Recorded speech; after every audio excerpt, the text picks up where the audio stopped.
ও মাই god, জান্নাত আপু, আপু কেমন আছেন আপু? জি ভালো আছি। আপনি কেমন আছেন? এই তো ভালো আছি। আমরা দেখতে পাচ্ছি আপনি অনেক বড় একটা ফ্লাওয়ার লাগিয়েছেন, তা আবার ব্রাজিলের কালারের। তো এই ফ্লাওয়ারের রহস্যটা কি আপু?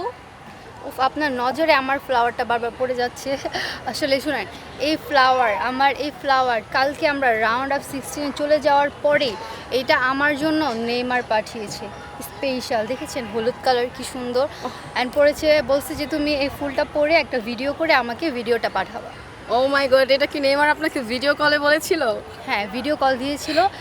খেলা শেষ করার পরই সাথে সাথে আমাকে ভিডিও কল দিয়েছে, আপু কারণ আমি আবার সবসময় তাকে ভিডিও কলে রাখি, তো তাই। আপু এটাকে কি আমরা বলতে পারি পাগলের সুখ মনে মনে, কি বলো গাইস? শুনেন, আপনি জানেনই না। শুনেন, নেইমার কি আমি খেলতে না করছি, এই জন্য নেইমার খেলে না।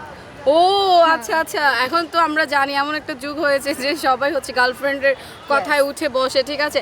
আচ্ছা আপু, আপনারা তো হচ্ছে কোনোভাবে জিতে গেলেন, ঠিক আছে। সো একটা গোল হজম করতে হলো।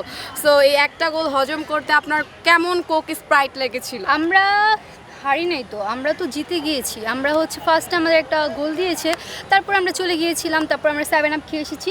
7 আপ খাওয়ার পর আমাদের হচ্ছে এত এনার্জি চলে এসেছে, তারপর আমরা হচ্ছে 2টা গোল দিয়ে দিয়েছি।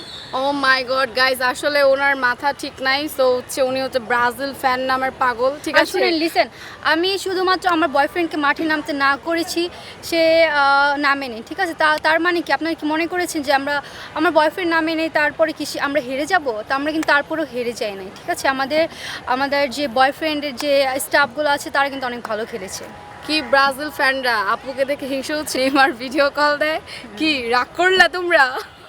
অ্যান্ড দেখো, নেইমার আমার জন্য কত সুন্দর একটা ফ্লাওয়ার পাঠিয়েছে, ঠিক আছে। আমাকে বলেছে যে ডার্লিং তুমি এটা পড়ো, আজ পড়ে যাচ্ছি। বলতে, ডার্লিং তুমি এটা পড়ো, ঠিক আছে। তুমি আমাকে প্লিজ দয়া করে নেক্সট ম্যাচ থেকে আমাকে খেলতে দাও, আমি আর এরকম করবো না। তো আমি ভাবছি নেক্সট ম্যাচে অবশ্যই নেইমারকে আমি খেলতে দিব, আর নেইমার অনেক ভালো খেলবে। সো গাইজ, তোমাদের কি মনে হয় এসব মানে চাপাবাজি করে ওরা কি আদৌ ফাইনাল খেলতে পারবে? আই ডোন্ট নো গাইজ, যদিও আমাদের সাথে কোনোভাবে ফাইনালে কোনোভাবে পড়ে যায়, আমাদের সাথে কিন্তু ওরা হারবে, ঠিক আছে। সো তোমরা কমেন্ট করে জানাও যে ওর বয়ফ্রেন্ড নেইমার বা ভিনি দুইটার একটাকে আমরা কাকে মাঠে উড়িয়ে দিব, ঠিক আছে। তোমরা তো হচ্ছে খেলাই পারো না, তোমরা তো রাউন্ড অফ 16 আসতে পারবা না, আমরা তো চলে গিয়েছি অলরেডি।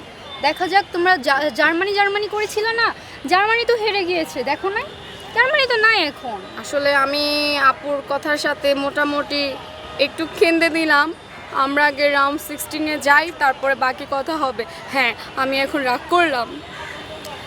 রাগ করার পর সাংবাদিককে আমি পাঠিয়ে দিয়েছি, সে আমার ইন্টারভিউ নিতে এসেছে। কত বড় সাহস দেখেছেন, নেইমার আমার বয়ফ্রেন্ড আমার ইন্টারভিউ নিতে এসেছে। কালকেও যে শুনেছি যে আমার জন্য এই ফ্লাওয়ারটা পাঠিয়েছে, তারপরে হচ্ছে আমার ইন্টারভিউ নিতে চলে এসেছে। কি আর বলবো, যাই হোক, আমি আসলে এদের সাথে কথা বলতে চাই না। ওকে, বাই।